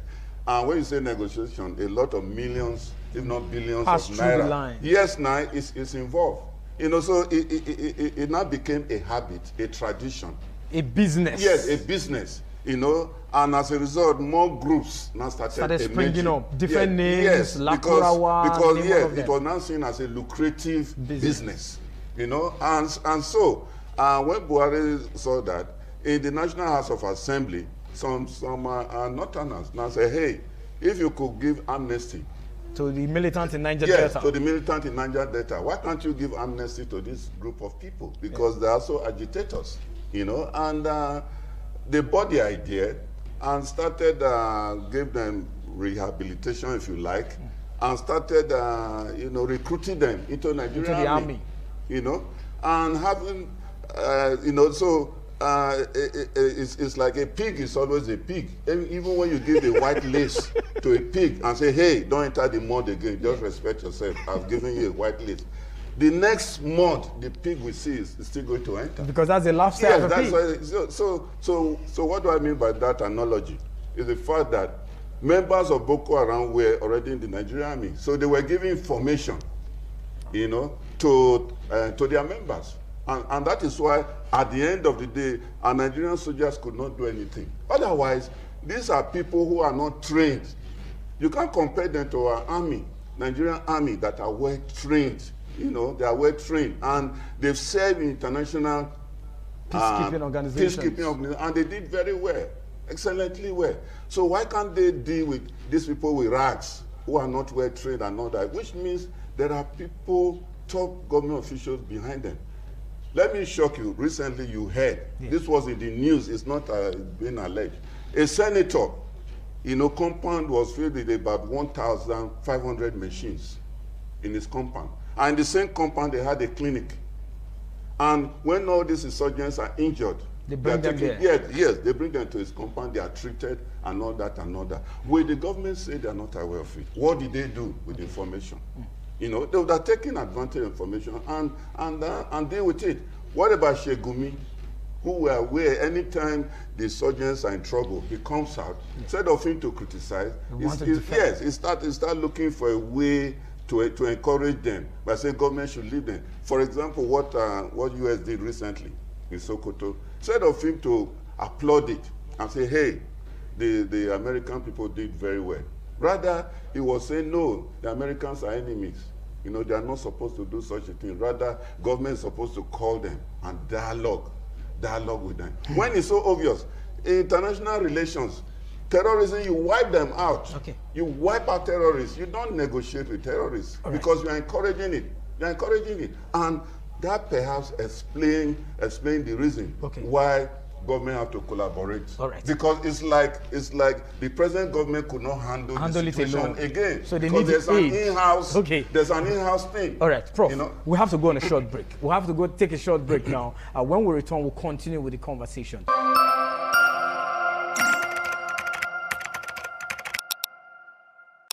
All right, thank you so much for staying with us still on the program 60 Minute Nigeria, broadcasting live on independent television. So we've been looking at the collaboration, if you want to call it, between the US government and the Nigerian government in bombing of ISWAP and ISIS terrorists in Nigeria, trying to unearth the truth out of what happened last week, Wednesday. My guests are still here Owen Olowu, a lecturer and a public affairs analyst, and Professor Anthony Jewere, also a lecturer and a public affairs analyst. So, Prof, you were making a point before we went on that. Yes. Let me allow you to finally land down before I come to yes. So like I was saying, there's already a scenario on ground. Yeah. Are you getting it? So it's like Tinubu, President Tinubu came and inherited liability. A bigger liability. Yes, a bigger liability. What do I mean by that? The military have already been polluted. The Nigerian military have already been polluted by the background story I just gave to you. Already been polluted. So there's nothing he can do to solve the problem, because all efforts since he came to power, to solve this problem, insurgency, insecurity in the country, prove abortive. Okay. Because there's internal sabotage. Inside the military? Yes, inside the military. All right? And that is why the retired General Musa. Yeah, Christopher Musa. Yes, Musa. Christopher Musa. Because he saw that this man is a performer, irrespective of the fact that he has retired, he brought him back. Because he wants somebody to do something to stop this insecurity in the country. Okay. And international law, by the grace of God, is allowed. Yes, sure. That you can assist a country that having problem with insecurity. Because international law is not looked, the country directly involved is not seen as the only person that is suffering from insecurity. Yeah, because it's a global. Yeah, it's a global thing. Why? Terrorism is a global thing. Why? Because like Nigeria, they have all sorts of embassies in various countries. Yeah. Are you getting me? Embassy from various, including American embassy. Yes. Okay. United Nations, they're also there. And still remember what happened some years ago. When they bombed the UN embassy in Abuja. Yes, in Abuja. So it's not just Nigeria per se. So that is why President Trump was looking at it from global perspective. Okay. Not just the Nigerian perspective, from global perspective. Because not just Nigerian or American citizens going to affect. Okay. It can affect all of that. You know how these Islamic fundamentalists operate. The moment they see that even a country having a sympathy, the country did not even invade them. The moment you have a sympathy with the so-called oppressors, like US, Britain, and the rest, they attack such a country. So in view of that, Tinubu was not out of order when he allowed the US to invade, the hideout of these terrorists. Okay. Though some argued that he's not even aware. It's after the whole We're going to talk about that. The whole thing has been done before he was informed. Okay. But whatever it is, okay, there's a green light at the end of the tunnel. All right. Owen, let me come to you. This issue is an issue that has been on the public domain, because the next question will be, do you think this was a collaboration between the US government and the Nigerian government? Because like he said, I also have that question I had before, because a lot of people are saying the Nigerian government were not even aware that the US government were in Nigeria already to carry out that strike in Sokoto. Do you foresee a collaboration, or they took us unawares? It's something I tried as much as possible to avoid. Why did you say so? To avoid speculation. Okay. I tried to avoid hearsay. I like facts. More so, the topic that we are discussing today is about unearthing the truth. And what is truth? Truth is based on facts. Yeah. So when you say you heard people say, people can say anything. But regardless, when you see a snake, whichever way you kill the snake, in as much as the snake dies, the bottom line is that the snake is dead. So when you hear people speculate because they don't have any facts, they don't have any evidence to say that there was no collaboration between Nigeria and the United States before they bombed Sokoto. Do you know what it means to invade another country's airspace? I also know that the United States has aircraft that can enter an airspace undetected. Sophisticated because they've done that before. When they can move, they can enter and then you will not detect. And also too, like I earlier posited, it's in the news, these Tucano bombs that were launched from the sea, from the Gulf of Guinea, the Atlantic Ocean, as in almost 1,000 kilometers away. And it dropped. What they call precision. precision bomb. It hit the target without missing. Yes, the target. it's a GPS signal and everything. It hit the target, or with very. I don't think there's no error. So what that Tinubu is aware, Tinubu is not aware. It is not for us to say. Okay. Now the government of the United States, the office of the president, the POTUS of the President of the United States of America, has come up to say that there was collaboration between them and Nigerian government. So what are we to be saying there was no collaboration? Okay. Because when people talk, I just look at them because I don't like to speculate, because something that you cannot substantiate, you should desist from saying it. True. So the thing is that the only thing I want to say here is that I want to commend President Bola Ahmed Tinubu for having the courage, because if this thing had happened under Buhari, I am very sure that Buhari would have blocked it. Oh, yes. Because why? Yes, Buhari, because if there was no nod, there was no, this was the push that President Buhari, President Bola Ahmed Tinubu needed. But President Bola Ahmed Tinubu actually meant where to tamper insecurity, because no country can prosper in this with this security. And you are talking about, we were talking about, we were like, why are they interested in our security? Why are they interested in helping us to stamp out insecurity? My brother, Nigeria is a country of over 200 million people. Yeah. Which country in the West African coast will have refugee camps that will accommodate 100 million? 100 million, yeah. If there was crisis, there is war in Nigeria, for instance.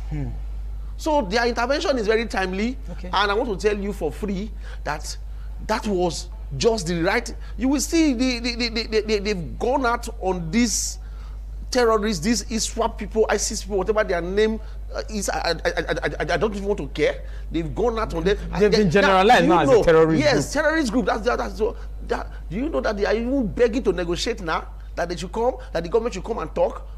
The next the stage we are in now is that these terrorist groups they are begging government to come to the table so that they can talk now. And it will be foolish. I don't think this government will stoop to that point to come and negotiate. A lot was involved in pre-US intervention in this matter. True. A lot. Because if the president go too hard on these people, they can even kill him in Aso Rock. Because many of these people who are sponsoring terrorism, they are even in his government. They are even ministers. They are ministers. People are even speculating that, are you not aware a moment ago when the current vice president was a senator, a governor in Borno State, that it was in his house, Kabir Sokoto went to hide when they were looking for him. Yes. The man that did that Mandela bombing in 2004, thereabout. Yeah. It was in his house that the man went to hide. And it was proved. I don't know. I told you I don't like to speculate. I said, I heard though, that they said, so what I'm trying to say is that the people who are surrounding the president of this nation, they are sympathizers. And what if I tell you that? What if we see like Sheikh Gumi is playing to the gallery? Okay. Sheikh Gumi, what if he's playing to the gallery? What I mean is this: what if Sheikh Gumi just taking sides with these militants, with these terrorists, because he has seen prior to now that the Nigerian government does not have the willpower to exterminate them. Yeah. It just many of us can be friends with thieves. Absolutely. Because we just maybe you have a choice. You're gaining out of them, or you say, let me not be friend with the thief. Yeah. You know he's stealing, you don't have the courage to speak truth to this thief, because you yourself, you don't have what it takes to protect yourself from the thief. And the state is supposed to protect you. The state yes. somehow. So Sheikh Gumi may just be playing to the gallery. Let me just support these people and gain some relevance in the process and all that. Or Sheikh Gumi again, because of the religious fanatics and the extremists, and of course anything that anti-US. You know, he was saying that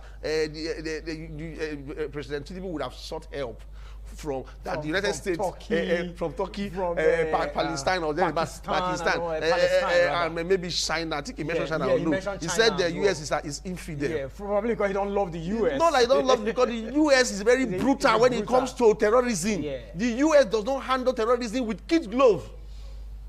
So President Tinubu has gotten the nod has gotten the nudge from that the he world needs power to that he kill needs. to kill terrorism. My brother, from now on, we will have peace. I'm just telling you, just hope because so and pray see so. that first bombing, that first bombing like a from preamble. that first bombing, do you know? Like I told you earlier, do you know how many bombings have taken place between that time and now? These terrorists, they are on the run.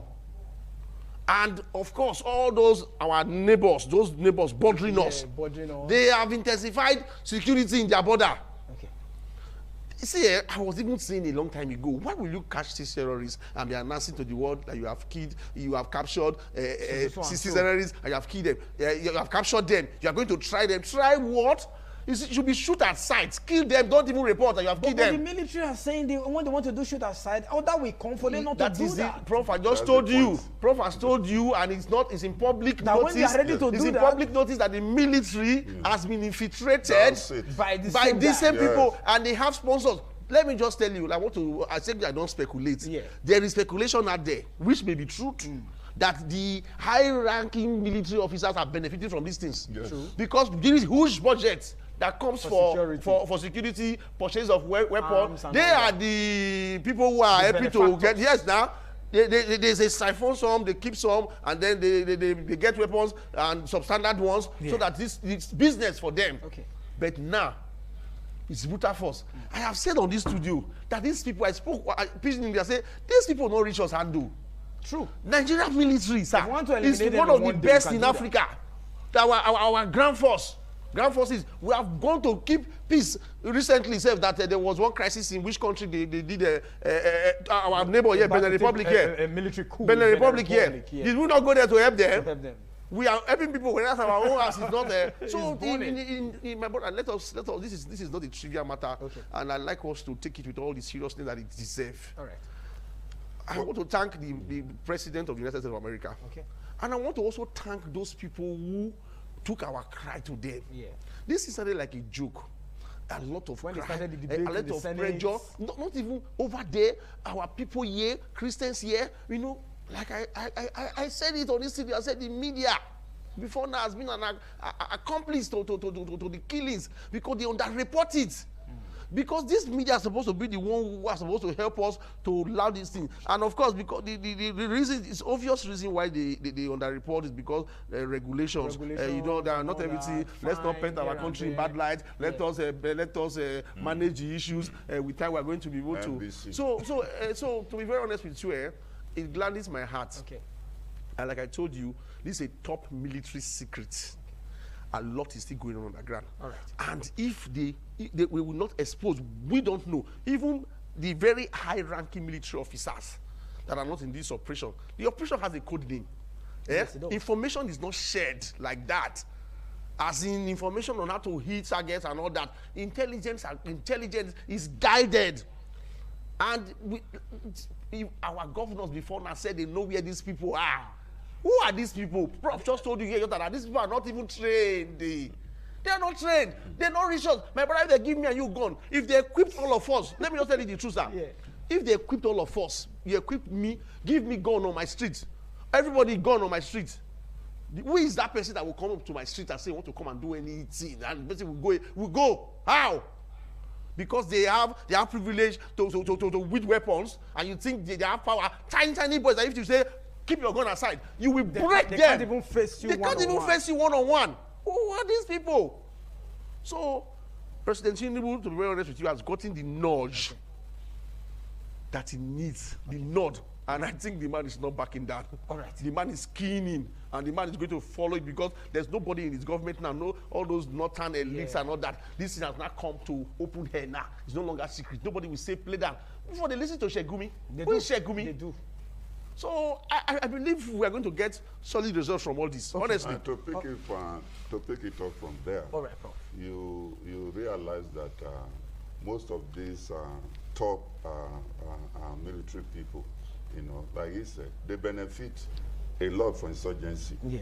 And that is why you discovered that they're always coming up with fake reports. Yeah. When I say fake report, they say, oh, we have been able to kill 100 and something Boko Haram terrorists. no audio, no visuals, nothing to show for it. Nothing to show so for it's just like a public statement. Yes, we are now in full control. Okay, then they will go to Tinubu. We are doing very well. Just increase the budget. The budget. You know.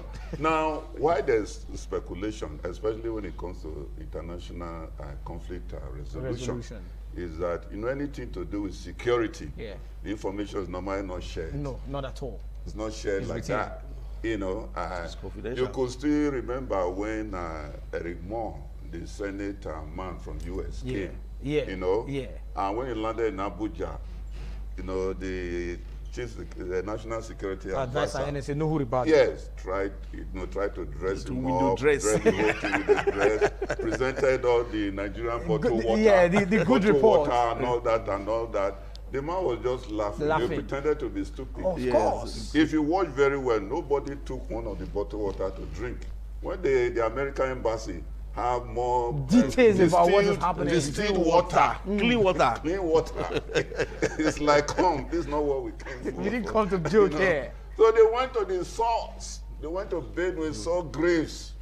Mass graves. Yes, mass graves and all that. And I said, the man said, oh my God, I'm feeling that he cannot imagine people being eliminated and all that. So he reported, don't forget, Trump gave them a job to do. Yeah. So when he went back, he raised alarm and said, this is terrible what my eyes saw, not what these government people are saying. It was a week or plus after that, Trump took his action. Yes, which means away. They saw the thing right on the spot. What happened? And directly or indirectly, our President Tinubu was happy. Yes. Hey, they don't help me for this one. They don't help me for this one. So at least my hands are not tied. And the man will not rest. He will bomb them. Yes, so the issue is that America cannot share that security information. Because intelligence report is kind of secretive. Absolutely. You don't share it because you don't know where the thing is going to leak to. So that gives birth to all the speculations. Whether the government was in collaboration or whether and all that. Like you said, the issue is not who is aware and who is not aware. At the end of the day, the aim was met. Get the job done. And that's it. America got the job done, and they are still doing the job. Okay, Prof, we're pressed for time, but let's begin to wrap up. I would have loved to ask, why Sokoto? Why not Borno, the peak? Why not Yobe? Why not Zamfara? Why Sokoto? But he said something on it before you came on. Yes, the Americans don't operate like that. Look, let me tell you, it's not like our own case. They do a detailed information, intelligence. That's what they call it. Gathering. They gathered. It was later discovered, like I read, that the headquarters where they organized. That was what he said. Yeah, where they organized for their launch is Sokoto. That was what he said. All the bandits, all the commanders, they came in this particular incident. Wow. They all came to organize. They were preparing to bomb first states. Simultaneously on Christmas Day. Yes. And America got wind of it. So they all concentrated. It's like their job had been made easier for them. So that's why they came and finished them. Wow. Whereas if America can you imagine if America had shared that information with the Nigerian army, they would have left that place. True. They would have left that place. True. Yes, that's why security information is something very highly secretive. Okay. You don't share it. Especially when Americans also know who the Nigerian government or people are. Or soldiers are. There's Boko Haram. They are inside them. So they are aware. They do their homework. Okay. There's something we call decoy. Yeah. Decoy. Yeah. Sokoto was a decoy for those terrorists. You see, when they say you can have a thief, an armed robber on the streets, the armed robber will not operate on that street because he doesn't want to drag attention to his terrain. Everybody, if you live in the environment where an armed robber stays, you will be safe. To an extent. Because he will not want to do it within. He will be going elsewhere to do what he wants to do. So Sokoto as it were was a decoy. It was seen to be an innocent place, but it is not innocent. Nothing happens there. No operation happens there. The attention is Borno and Zamfara, all those places, those forests. Where they just have camps there. where they get their weapons, their weaponry, and everything.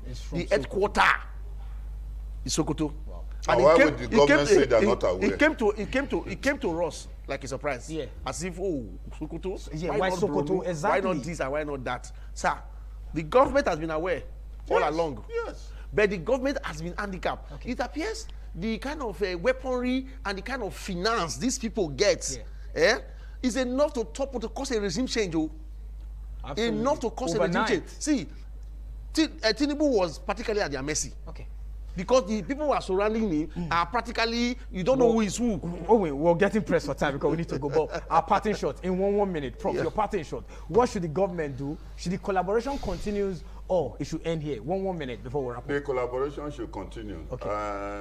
I personally don't trust in sharing intelligence reports. Okay. But I prefer, after America has hit their target in Nigeria, they can tell Tinubu, I think we have we are done. We are done. We've done our job. We've done our job. Okay. Then our Nigerian army can go and do the mop-up exercise. Okay. That is those are the remnants of his insurgents that are running away. They can go and start blocking them. Okay. Start blocking them. And by the time they do that, the country will be stable. You know why? Because our agricultural products are being affected. Food, in fact, they are the cause of high cost of stuff. Food insecurity. Our GDP, GNP, they are going up because of the activity of insurgency. Yeah. So it must be wiped out. Okay, Owen, your parting shot. Well, to me, I know that we are in for good times. Okay. And President Tinubu will not back down as it is. And the United States of America, they don't embark on any course and not get it done to the latter. So the only thing I wish to say here is that I'm not President Tinubu, because there's been call for negotiation with these people. The people, they made video and they're asking for negotiation. Okay. I know that we will not grant them that privilege, and they should go all out for them. And you know, when they changed the Minister of Defense recently, we knew that they were ready now. Okay. And what made them to even choose that man was because of the pressure from the United States. Yeah, no, the antecedent of the man that he has done before, and also to the pressure. Okay. They now saw that it's not time to be serious. Absolutely. And they chose that man, and we are seeing results. And we know that, of course, we are in for good times. We are going to experience peace in this country. Thank you very much, Owen Olowu. Thank you for coming. Prof, also, we thank you for joining us on the program. That's the start of our package on the show. Next week, your regular host, Egosa Agbola, definitely will be back on the program. I'm Lawrence Osifo. We'll still continue to wish you a prosperous New Year 2026. Bye for now.